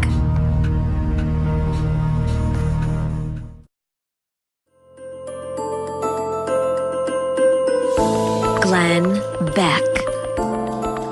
Truly, there is nothing that I love better than hearing a woman responsible for the worst Syrian policy on planet Earth, a woman responsible for lying repeatedly to the American people about events in Benghazi, a woman responsible for a foreign policy that elevated Iran at the expense of American allies, jabber on about how President Trump is undermining American values in terms of his foreign policy. Susan Rice is back, yes. It is amazing. Ben Rhodes, who is just an execrable human being, Ben Rhodes, the former national security advisor, whose vast foreign policy expertise before joining the administration resided entirely in writing fiction stories from an apartment in Brooklyn. That guy was tweeting out about how the Republicans, their obituaries should have a picture of them standing next to President Trump because Trump is so terrible. Well, their obituary should have a picture. If Ben Rhodes has an obituary, he should live long. When his obituary is finally written, there should just be a picture of an Iranian missile on it. Because the fact is that the Obama administration not only emboldened Iran, but made Iran a regional power. And Susan Rice was part of that. Now she has a piece in the New York Times on their op-ed page, which is the centralizing point for at least 72.3% of all human stupidity. Susan Rice has this piece. Here's what she writes, okay? It is titled, I'm not joking, When America No Longer is a Global Force for Good. Ignoring the whole part where the Obama administration backed Iran and backed the Muslim Brotherhood in Egypt and backed the Palestinian Authority against the Jews and did nothing about the slaughter in Sudan and did nothing about the slaughter of Christians across the Middle East. Now, they're the ones who are going to lecture us about when American foreign policy is not a force for good. So Susan Rice says, President Trump's national security strategy marks a dramatic departure from the plans of his Republican and Democratic predecessors, painting a dark, almost dystopian portrait of an extraordinarily dangerous world characterized by hostile states and lurking threats. That's not dystopian. That's reality. And there are a lot of hostile states and a lot of lurking threats. She says there is scant mention of America's unrivaled political, military, technological, and economical strength, or the opportunities to expand prosperity, freedom, and security through principled leadership. Okay, I would just like to note at this point, I think it's worthwhile noting, that President Obama is the one who insisted that we cut literally trillions of dollars from the defense budget in order so that we wouldn't raise taxes. That was the sequestration deal. That was President Obama's deal. Trotting out Susan Rice and Ben Rhodes as the moral leaders of the Obama administration demonstrates how hollow everything was. And this may be the area in which Trump has been the strongest. Okay, ISIS has basically been defeated. Its territorial holdings are down to nothing. ISIS only grew because of the cowardice of the Obama administration. They only grew because Obama decided to pull out of Iraq. And Susan Rice was there for all of this stuff. And now she's lecturing the Trump administration. She's lecturing Republicans, conservatives on how foreign policy should be conducted. Absurd. I'll show you how absurd in just a second, because it gets even more absurd than that, really. Ben Shapiro in for Glenn Beck.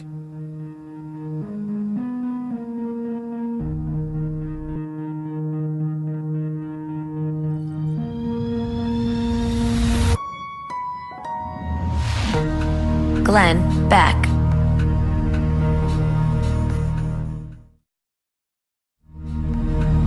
Love, courage, truth. Glenn Beck. Well, Nikki Haley doing serious damage over at the UN General Assembly right now. That wretched hive of scum and villainy. Ben Shapiro in for Glenn Beck here on the Glenn Beck program. Right now, as we speak, Nikki Haley speaking to the UN General Assembly, which is considering whether to vote on a resolution condemning the United States for moving its embassy to Jerusalem in Israel, and condemning Israel for existing, of course. And she just said, quote, "The decision does nothing to harm peace efforts. Rather, the president's decision reflects the will of the American people and our right as a nation to choose the location of our embassy. There's no need to describe it further." Thank you, Nikki Haley. She's awesome. She's awesome. And one of the best moves of the president, making Nikki Haley his UN ambassador. She has been stalwart, to say the least. Now, on foreign policy, what we've been hearing for a year and a half is that the Trump-Russia connection is eventually going to amount to collusion, right? That eventually we are going to find out that the Trump campaign colluded with Vladimir Putin, came up with a strategy, an evil, nefarious plot to win Trump the presidency. And we know that Putin was warm toward Trump, and we know that Trump was warm toward Putin. They like each other.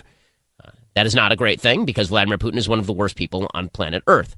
But this has been wildly blown out of proportion to suggest that Trump is somehow in Putin's pocket, that Trump somehow finagled it so that Putin would skew the election toward him. Somehow Putin would convince Hillary Clinton never to visit Wisconsin or Michigan.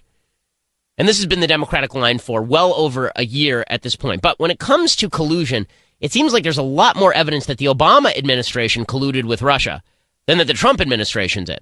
Like, a lot more evidence. Okay, so first, some contrary evidence to the idea that Trump is colluding with Russia. So yesterday, this piece of news breaks. The Trump administration on Wednesday approved the sale of lethal arms to Ukraine's government as the country battles pro-Russian separatists in its eastern provinces. The Washington Post reported Wednesday the administration approved the sale of model M107A1 sniper systems and associated equipment to the country at a value of $41.5 million. The The administration has not moved to approve heavier arms requested by Ukraine's government, but the move from the White House is a departure from the Obama administration, which frequently condemned Russian aggression in the Ukraine, but refused to approve the sale of arms to the country's Western-aligned government. So that raises a weird question. Why, oh why, did the Obama administration not do what Trump just did and allow sales of weapons, lethal weapons, to the Ukrainians? If Trump is such a tool of the Russians, why did he just do that? If Trump is such a tool of the Russians, why has he basically opposed them in many ways in Syria? If Trump is such a tool of the Russians, then why is he doing what he's doing right now against Iran?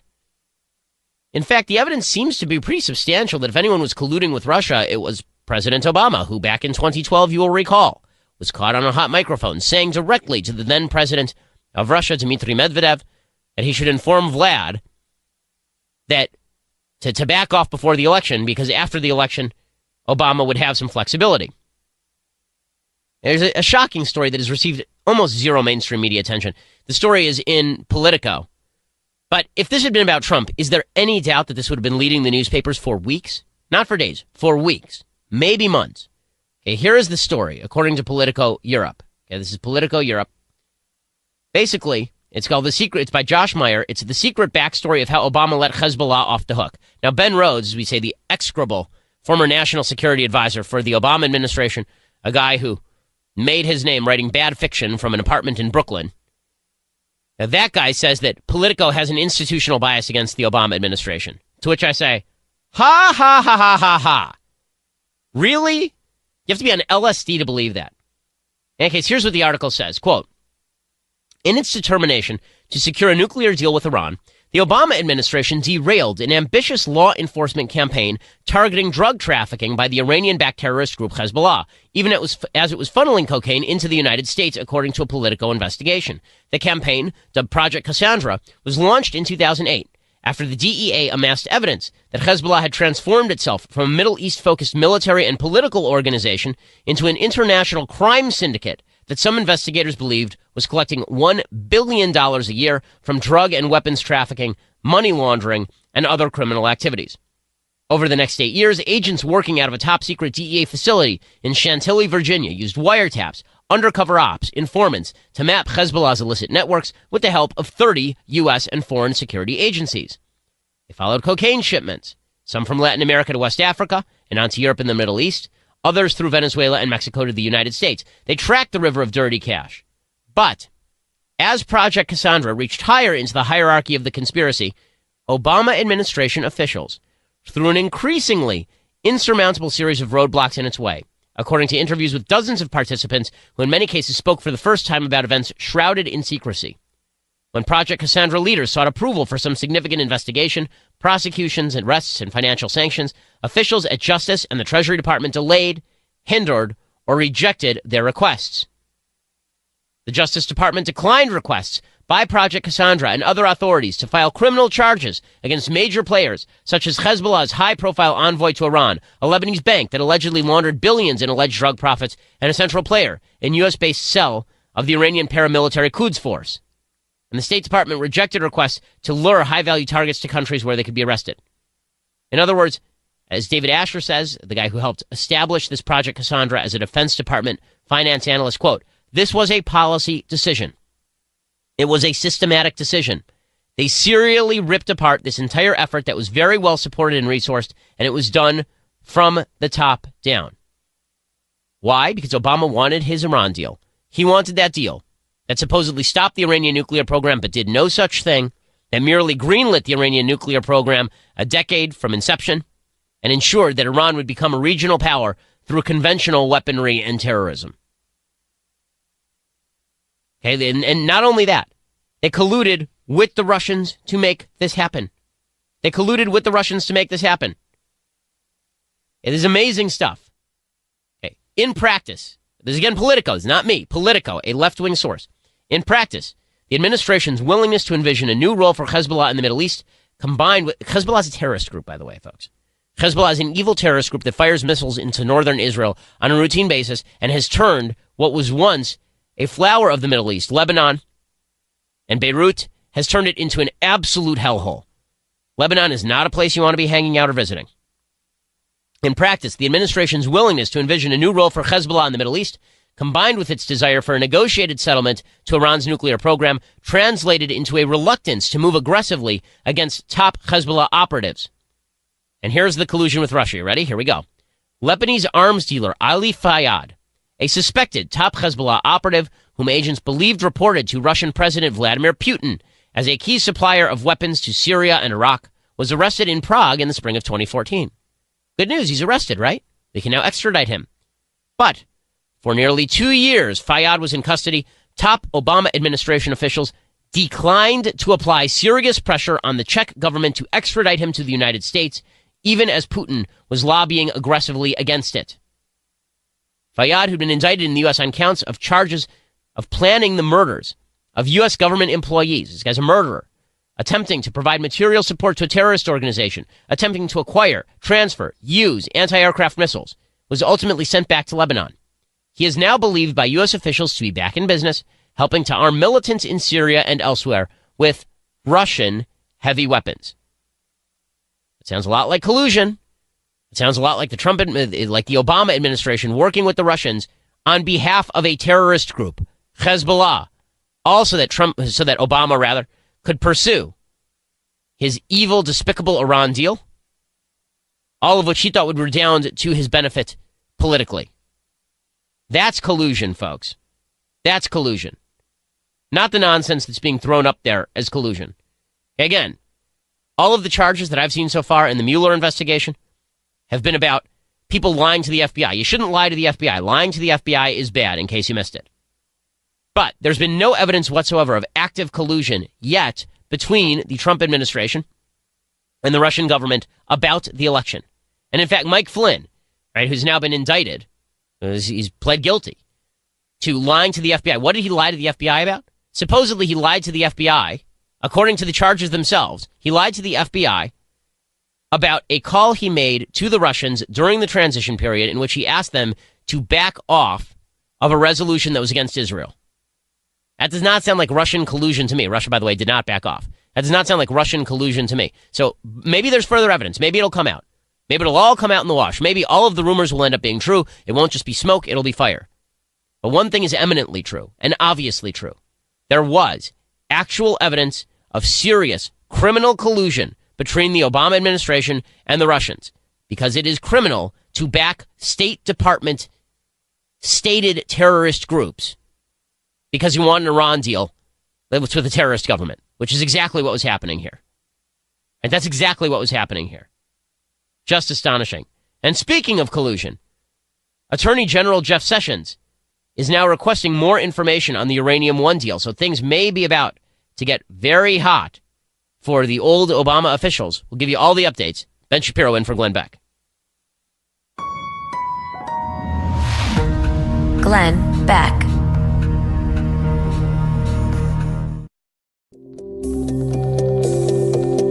Glenn Beck. Okay, so this is breaking news. Attorney General Jeff Sessions apparently has ordered investigators at the Justice Department to ask FBI agents to explain all of the evidence they found in the Uranium One investigation. This is a report from Tom Winter, Pete Williams, and Ken Dilanian at NBC News. Apparently, the interviews with FBI agents are part of the Justice Department's effort to fulfill a promise to an assistant attorney general made to Congress last month to examine whether a special counsel was warranted to look into what has become known as the Uranium One deal. You remember all the details surrounding Uranium One. At issue is a 2010 transaction in which the Obama administration allowed the sale of a U.S. uranium mining facility to Russian State Atomic Energy Company. Hillary was Secretary of State at the time. The State Department was one of the 9 agencies that agreed to approve the deal. Now, a senior law enforcement official who was briefed on the initial FBI investigation told NBC News there were allegations of corruption surrounding the process under which the U.S. government approved the sale. No charges were filed, but as the New York Times reported in April 2015, some of the people associated with the deal contributed millions of dollars to the Clinton Foundation. And Bill Clinton was paid $500,000 for one speech in Moscow by a Russian investment bank with links to the transaction. Hillary says she had nothing to do with it, of course. That is somewhat doubtful. And there are a lot of people a few weeks back who were trying to undermine the suspicions about the Uranium One deal. And I did a bit of a summary over at my website, Daily Wire, talking about what exactly happened in the Uranium One story. So here is what was true about the Uranium One deal. Okay, there's a guy named Frank Giustra. Okay, Frank Giustra was the original owner of Uranium One. And people said, okay, well, he divested by the time of the sale of Uranium One and its assets to Rosatom, the Russian Atomic Energy Agency. But here's what is true. Okay, Giustra owned a company called Eurasia. That was sold to Uranium One. Giustra then said he divested his personal stake in the company, but his shareholders still own 60% of the company, and there's no way to confirm the truth of his claim. In 2009 and 2010, Rosatom, which is Russia's atomic energy agency, was poised to buy a majority of the company. They were barred by law from exporting American uranium abroad, so it wasn't that Russia was going to buy the uranium, send it back to Russia, and then use it to make bombs to murder Americans or something. That was not really the concern. The real concern here was that Russia bought Uranium One because they actually didn't want the American assets. They bought Uranium One because Uranium One had assets in other countries that they could use to make nukes. In 2013, Russia bought the rest of Uranium One with the approval of the Committee on Foreign Investment in the United States, as well as the U.S. Nuclear Regulatory Commission and Utah agencies.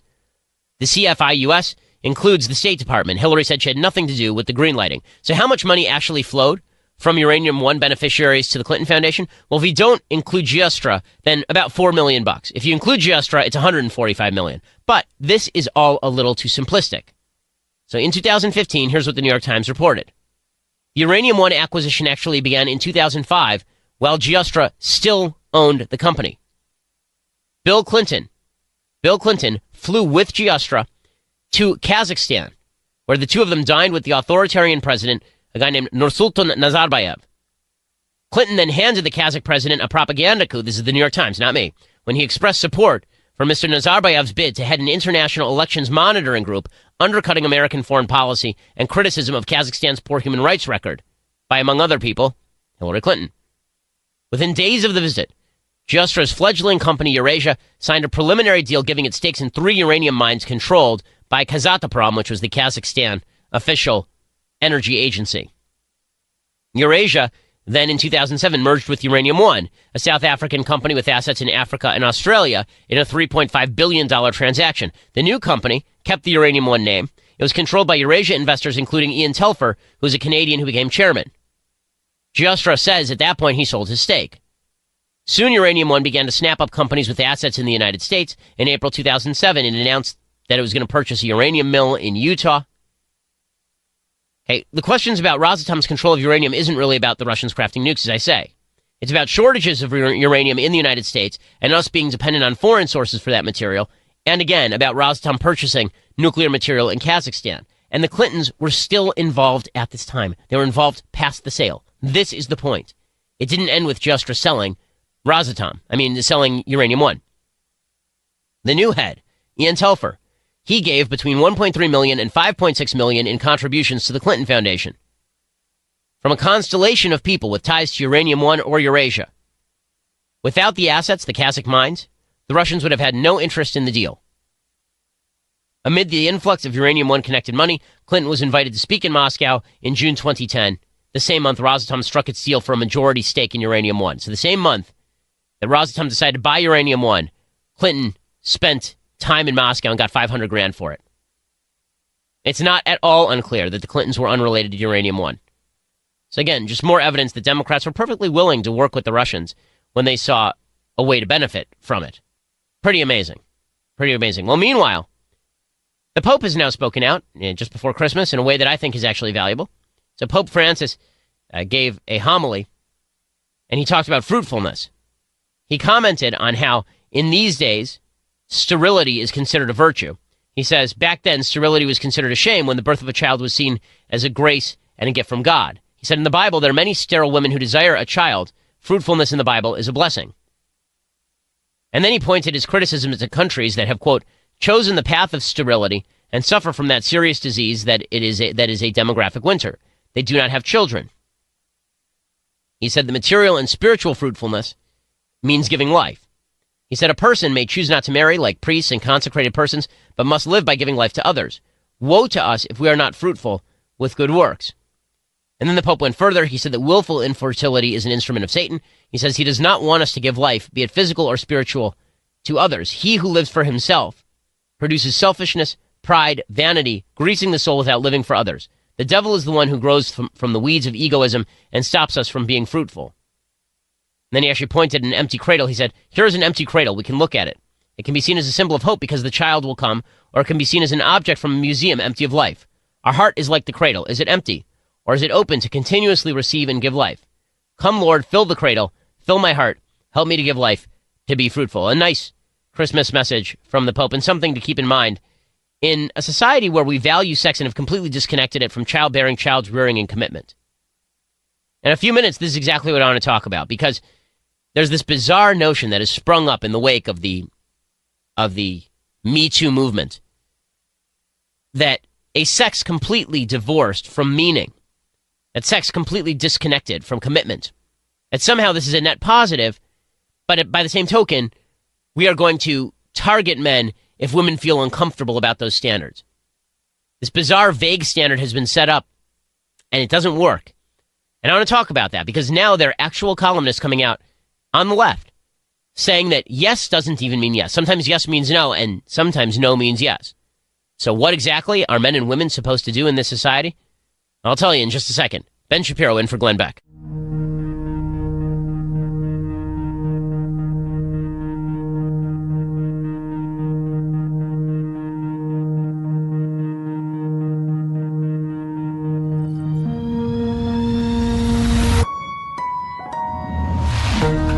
Glenn Beck.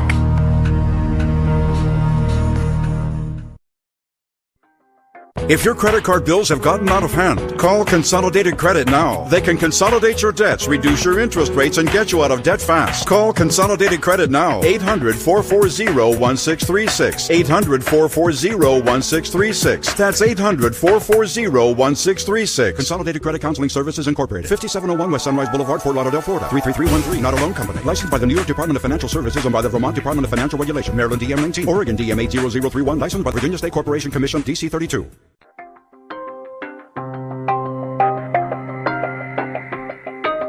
This is the Glenn Beck Program. Nikki Haley just wrecking people over at the UN, and it is glorious. Ben Shapiro in for Glenn Beck.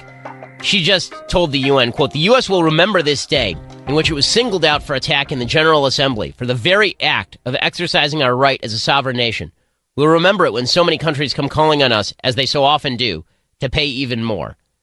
Nikki Haley doing yeoman's work. The UN, it's always been bizarre to me that people take the UN seriously as a moral institution. Name 5 moral things the UN has ever done. 5. Okay, it's really not that difficult to name 5 moral things any other institution that's worthwhile have ever done, but you can't really do it with the UN, because it turns out when you have a lot of crappy countries voting for crappy resolutions, crappy things happen. Now, in other news, I want to talk a little bit about the progression of the Me Too moment and why exactly confusion seems to be setting in. Because at the beginning, it seemed like Me Too was going to be a very, very clear movement, right?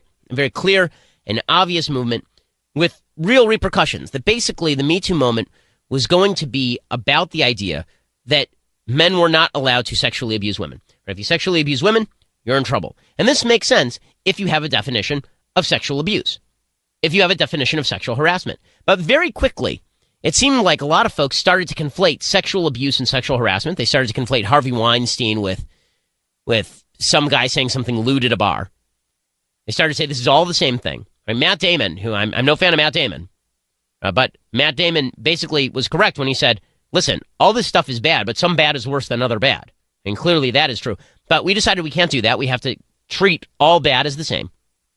And then we got down into some really dicey area, because it turns out that while the left says that no means no and yes means yes, they're now beginning to realize that even consent is a little bit of a murky concept, right? When does yes mean yes? When does no mean no? It's not me asking this question. It's now the left asking this question. Over the weekend, a woman named Jessica Bennett, who is the gender editor of the New York Times, that is an actual job. And it's a job that presumably someone trained for and pays for, the gender editor of the New York Times. Great. Wrote a piece titled, quote, when saying yes is easier than saying no. So basically, in this piece, she argues that sometimes women say yes because it's too much trouble to say no, but they're not really into it. And she says, in many cases, women say yes to sex, but they actually don't want the sex. She says, sometimes yes means no, simply because it is easier to go through with it than explain our way out of the situation. Sometimes no means yes, because you actually do want to do it, but you know you're not supposed to, lest you be labeled a slut.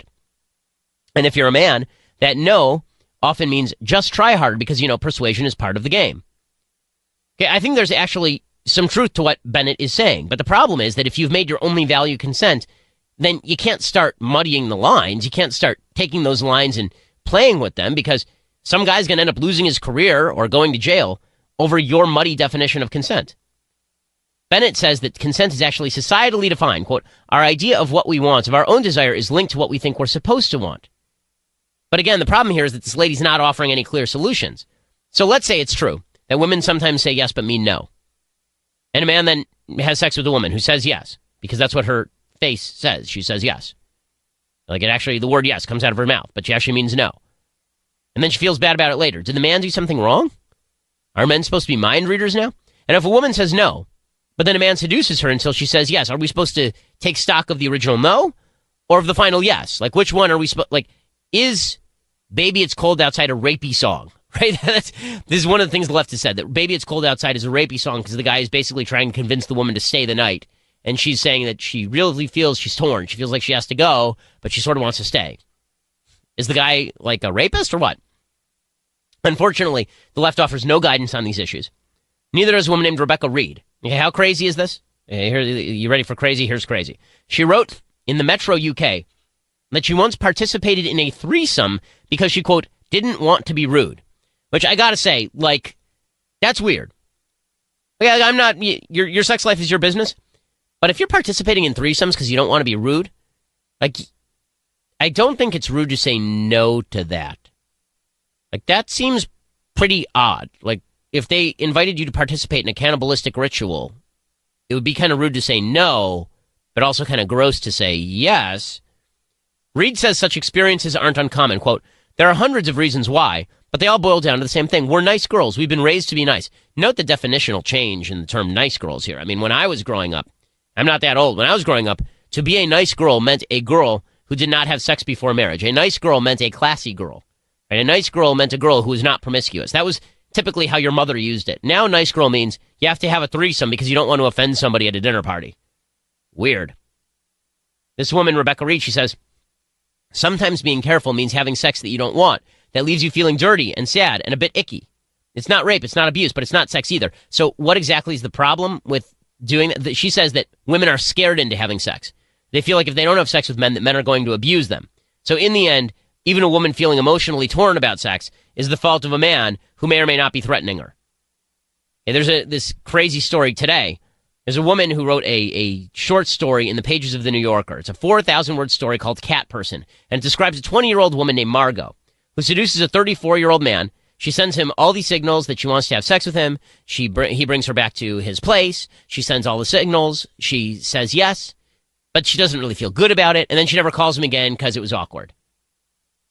And here's what the piece says. She knew that her last chance of enjoying this encounter had disappeared, but that she would carry through with it until it was over. And in the end, she refuses to text the guy back. He wants some sort of emotional connection. She refuses, and then he texts that she is a whore. Right? And this story has become sort of a women's lib piece for some reason, that a woman who is torn over whether to have sex with a guy and then has sex with a guy, but gives him no signal that she's not interested in him, and then cuts him off completely, that he's the villain in this piece because he's threatening her with violence in some way that is not really stated. Right? That woman just received a $1 million book advance. And the woman who wrote that piece received a $1 million book advance because apparently these feelings are so common among women. So I have a few questions about this, about these feelings among women. Not that women have these feelings, but what societal standard has prevailed that this feeling has become more common? Right? What are men supposed to do in these scenarios now? As a society, we are beyond suggesting that women are doing anything wrong in consenting to non-marital sex. Right? We've decided that you want to have whatever sex you want to have, no problem morally. Not just governmentally, right? I'm a libertarian governmentally, but morally, there's no problem with you having sex with whoever you want to have sex with at any time, for any reason, anywhere, with however many people and or objects and or animals, right? Everyone is free to do what they want. But Right now, we're in the midst of a push to punish male aggressors, so you can't have it both ways. Right? If we water down consent to nothingness, if we say that consent, sometimes yes means no, sometimes no means yes, how can you ever expect a sexual encounter, a consensual sexual encounter to occur? And how can a man ever feel safe he's not going to be prosecuted or his life ruined over an accusation? Now, there's another aspect to this that I think is really the deeper one, and it's not really about consent. It's about societal expectation. So all three of the articles that I just mentioned articulate this complaint that women are having sex because they want to fulfill male expectations, that men expect women to have sex with them, and so women are doing it either to be nice, as in one article, or to avoid the awkwardness in another article, or because it's just too weird to avoid it in a third article. But there's a deeper expectation, which is, why are women expected to please men sexually without being married to them in these situations? Right? That's the shifted societal standard. The shifted societal standard is not really with regard to consent. The shifted societal standard is with regard to the expectation that women are supposed to accede to men's requests prior to commitment being available. When you watch TV shows today, you know, when I was growing up, when my parents taught me about sex, what they said is when a man and a woman get married. And that was the standard I held. And both my wife and I were virgins until we were married. And I think it's made our marriage that much richer because the only people we've ever experienced that intimacy with is each other, which is great. I've never regretted that for one solitary second, really. But then we move to, you have sex with the person you love, right? Not that you're married to. The person that you love. And love can be momentary, it can be fleeting, but as long as you love them, it's okay. So not in the context of commitment, but in the context of love. And then it became sex is completely disconnected from love. So now you will see the reverse of the way that things used to be, right? If you watch a movie from the 1940s, you'll see a man and a woman want to have sex. So the man romances her, they fall in love, they are committed, they get married, and then fade to black as they enter the bedroom, right? That's 1940s. Then it turned into man and woman know each other, like each other, say they love each other, have sex, but no marriage. Then it turned into man and woman decide to go to bed together, but they're still awkward about saying I love you, right? Watch any sitcom today, and this is an actual plot point. This is something that's in virtually every sitcom. Every cultural totem now is this. Man and woman hop in the sack together, but then it's awkward. So it wasn't awkward to get naked with the person and share your most intimate time with the person. It's awkward to talk to them afterward. So that expectation has now been set, that women are expected to have sex. They were not expected to have sex without commitment by society or by men. Men may have had the hope, but they certainly did not have the expectation that women were going to have sex with them without any sort of commitment prior to the rise of the third wave feminist movement. If you ask a person of traditional moral standards whether the woman should have said no in all of the stories I mentioned before, and the answer will be yes. But then you're a prude, according to feminists. You're a prude upholding the patriarchy. Traditional mores ruled out the male expectation of sex in non-commitment scenarios, but the feminist movement said, no. It's okay if men expect sex. Right? That's the backhanded thing. They say it's not okay for men to expect it, but once you say that women are going to have sex without commitment, and that they should because it's enriching, men are going to act on that with a certain expectation, and women are going to respond to that expectation. Thanks to our consent-only society, in which sexual activity has basically become a throwaway, no longer anything connected to commitment, and any notion of cherishing intimacy is really laughed at as patriarchal and prudish and backwards, men have developed an expectation that may be unjust, but is certainly explicable. And the cost to that system is not borne by men. The cost to the system is borne by women. So a system that protected women from the male expectation of sex has been discarded in favor of a system that does not protect women from those predations and then is surprised when women feel bad about it. That's why everything seems so messy nowadays, because it is messy, because we have done away with a certain societal standard that set expectations and replaced it with a certain expectation that has gotten rid of all standards entirely. Okay, as we continue here on the Glenn Beck program, Hollywood may actually be doing something right. I just ripped on Hollywood. Hollywood may be doing something right. Shockingly. I will tell you about it because it's kind of amazing. Ben Shapiro in for Glenn Beck. Glenn Beck.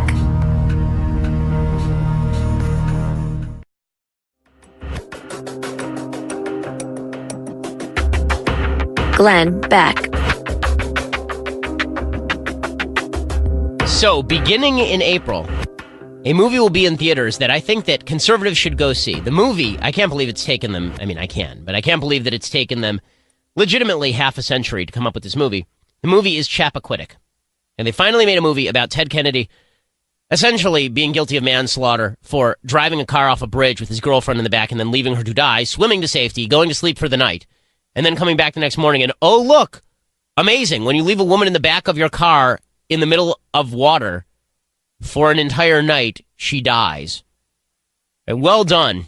Well done, Teddy Kennedy. But it took them 50 years to make this movie. And this is the amazing thing about Hollywood, right? They'll make a movie about, I mean, seriously, they made a movie about the ridiculous Scooter Libby Valerie Plame routine, which was a big nothing. They made an entire movie about that within 2 years. It took them 50 years to make a movie about a leading senator in the United States Senate who is probably going to be president, leaving a woman to die in the back of his car, right? It took them 50 years to make it, but the new trailer is out for Chappaquiddick, and it looks as though they're actually going to be accurate about how they portray Kennedy. Now, the media are going to play this as though it's supposedly about Kennedy being the victim, right? People magazine headlined, "Watch Ted Kennedy's life get derailed," an exclusive Chappaquiddick trailer. It turns out that he was not the victim in Chappaquiddick. The victim in Chappaquiddick was the chick he left for dead in the backseat, Mary Jo Kopechne. Okay, but good news, Variety has actually seen the film and reviewed it. And here's what they say. The film says that what happened at Chappaquiddick was even worse than we think. Kopechne's body was found in a position that implied she was struggling to keep her head out of the water. And what the film suggests is that once the car turned upside down, she didn't die. She was alive and then drowned after a period of time as the water seeped in. This makes Edward Kennedy's decision not to report the crime a clear-cut act of criminal negligence, but in spirit, if not legally, it renders it something closer to an act of killing. Chappaquiddick is a meticulously told chronicle. No more and no less. And at times there's a slight detachment in watching it because it's too tough and smart to milk the situation by turning Edward Kennedy into a tragic figure. In certain ways, he may well have been, and there are moments when we see the sad grandeur with which this disaster hangs on his stooped shoulders, but the movie is fundamentally the portrait of a weasel, a man who, from the moment the accident happens, takes as his premise that he will not suffer the consequences and then does what it takes to twist reality so that it conforms to that scenario. If that's what this movie is, oh boy, won't that be nice? The sad part, of course, is that it only takes Hollywood 50 years to make a movie that tells the truth about something like Chappaquiddick. Can you imagine if a Republican drove off a bridge with a girl in the back seat, left her for dead? Would it take 5 or 10 minutes for Hollywood to greenlight that film? And Hollywood is already greenlighting TV series based on Trump. He's still in office and nothing terrible has happened yet. Just shows how Hollywood is disconnected from reality. But it is good to see that after 50 years or so, Hollywood finally deems it safe to talk in serious terms about a guy who left a woman to die, even though his name was Kennedy. Hopefully, in another 50 years, we can actually talk about what the Obama administration did in Iran, because obviously Hollywood ain't going to tackle that anytime soon. Well, it's been a pleasure to join you here on the Glenn Beck program. It's an honor to fill in for Glenn. I'm Ben Shapiro, sitting in for Glenn Beck.